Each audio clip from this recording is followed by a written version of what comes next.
2024 में बिहार सरकार द्वारा पर्व त्योहार में स्वीकृत छुट्टी घोषित होते ही राजनीतिक गलियारों में हड़कंप मच गई है। जहां पूर्व से निर्धारित रामनवमी, जन्माष्टमी समेत कई महत्वपूर्ण पर्वों की छुट्टियों को रद्द कर दिया गया है और वहीं ईद, बकरीद पर्वों में छुट्टी को बढ़ा दी गई है, जिससे भाजपा इस छुट्टी को राजनीतिक छुट्टी और तुष्टीकरण की राजनीति बताया। कल देर रात नीतीश कुमार की सरकार ने हिंदू विरोधी मानसिकता और हिंदुओं की भावनाओं को आघात करने वाला एक निर्णय लिया है और स्कूलों के अंदर, चाहे वो प्राथमिक हो या हाई स्कूल हो, हिंदुओं के जितने पर्व त्यौहार हैं, चाहे वो रामनवमी हो, जन्माष्टमी हो, रक्षाबंधन हो, जितिया हो, उन सारे पर्व त्योहारों की छुट्टियों को रद्द कर दिया गया है। और जो दिवाली, छठ, दुर्गा पूजा की छुट्टियां थी, उसमें भी भारी कटौती की गई है। और इतना ही नहीं, तो जो मुसलमानों के जो पर्व थे उनकी छुट्टियों को बढ़ा दिया गया है। हिंदुओं के सबसे बड़े भगवान राम और कृष्ण हैं, अब रामनवमी और जन्माष्टमी की छुट्टी को भी आपने रद्द कर दिया, रक्षाबंधन को भी रद्द कर दिया। बिहार के अंदर लाखों महिलाएं अनंत चतुर्दशी या फिर जितिया का व्रत करती हैं।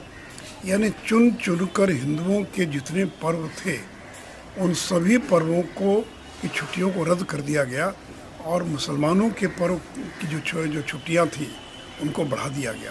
नीतीश जी, इसको हम कदापि स्वीकार नहीं करेंगे। ये हिंदू विरोधी मानसिकता का परिचायक है और ये इस बात को दर्शाता है कि आपको लगता है कि आप हिंदू समाज को जातियों में बांटकर उनका वोट ले लेंगे और मुसलमानों को खुश करने के लिए उनकी छुट्टियों को बढ़ा देंगे।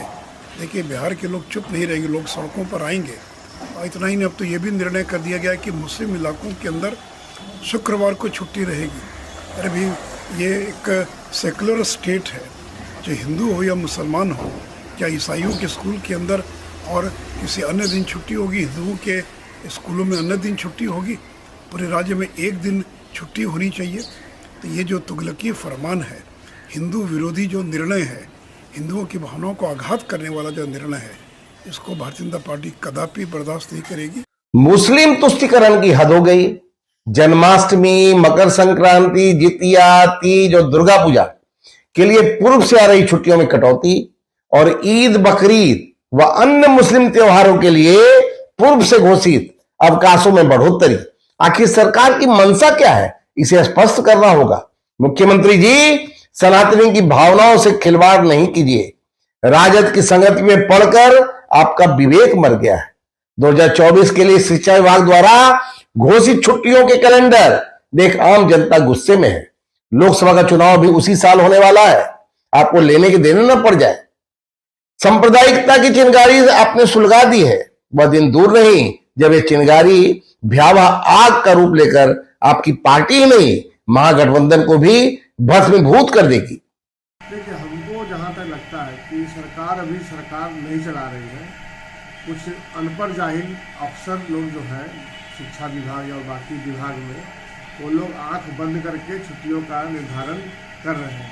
पिछले दिनों भी इनका निर्धारण किया गया था, फिर बाद में काफ़ी हंगामा के बाद संशोधन किया गया है। और ये तुष्टीकरण की सरकार है। ये खास वर्ग, खास जाति, खास धर्म के लोगों को तरजीह देने के लिए, उनको खुश करने के लिए, अपने वोट बैंक को मजबूत करने के लिए ये उस तरह का फरमान जारी करते हैं। अब बाद में दबे पाँव उसको वापस करने का भी काम करते हैं। बिल्कुल, जैसा मैंने बताया कि खास धर्म और खास जाति के लोगों को खुश करने के लिए किया जाता है, उसी का उदाहरण है कि हजरत साहब के जन्मदिन को छुट्टी के रूप में मनाया जा रहा है।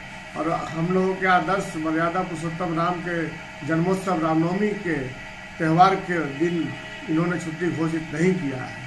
यह सीधा सीधा संकेत है कि सनातन धर्म के प्रति आस्था और विश्वास को कम किया जाए और बाकी अन्य धर्म और त्योहारों को तरजीह देकर उनको खुश करने का काम किया। साफ तौर पर यह राजनीतिक छुट्टी है।